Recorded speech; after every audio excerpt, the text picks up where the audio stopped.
Comment voulez-vous qu'une expérience visionnaire trouve sa place, à part sous la forme de l'horreur, de la violence, de la vulgarité, de ce qui va venir réintroduire une dimension?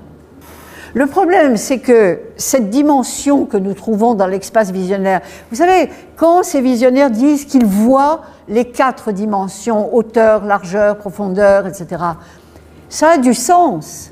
Ça veut dire que la vision a un volume et qu'elle vous restitue un monde qui a une densité.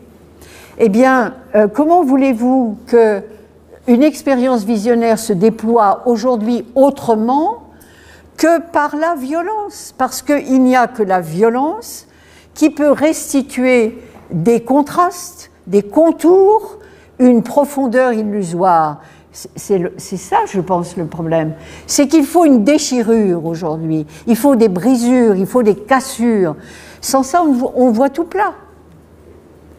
Et malheureusement, on n'a pas trouvé d'autre moyen que la violence. Et je pense que le monde ira vers une violence de pire en pire. Parce que d'un côté, on banalise, on simplifie, il faut que ce soit très simple, très lisible, etc. Et de l'autre côté, eh bien, l'inconscient a probablement une soif, justement, de profondeur, de densité, et il ne la trouve plus. Donc il va la trouver par des moyens compensatoires. Enfin, c'est l'interprétation que je donnerais.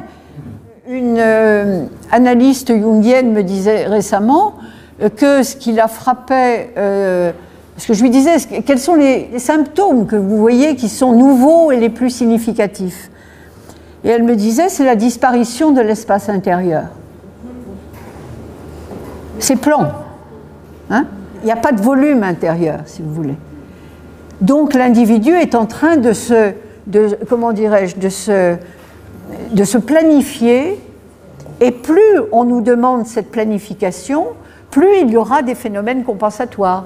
Mais il se trouve que dans l'état actuel des choses, ces phénomènes compensatoires sont davantage de l'ordre de la guerre, de la brutalité, que de l'expérience visionnaire telle que nous en avons parlé.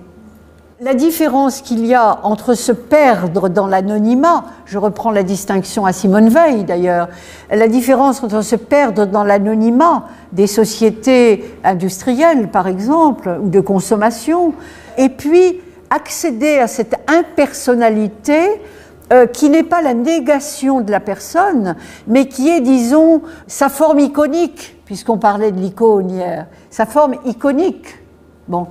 Et le problème, c'est qu'effectivement, aujourd'hui, ce qu'on vous propose en guise de forme iconique, c'est tout au plus à travers des gadgets de compensation.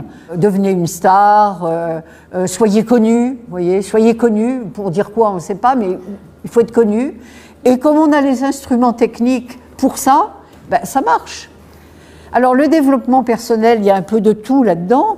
Il y a du meilleur et du pire, mais en tout cas, le fait même qu'il existe des techniques de développement personnel montre bien que l'individu, il est en train de se perdre lui-même, et que n'importe quelle technique qui permet de se raccorder à soi est la bienvenue. Seulement, la différence est que si la question c'est le soi, à quel soi vous raccordez-vous? Et si c'est pour se raccorder à des préoccupations nombrilistes, ben, il est évident que le développement personnel ne favorisera que la culture du narcissisme.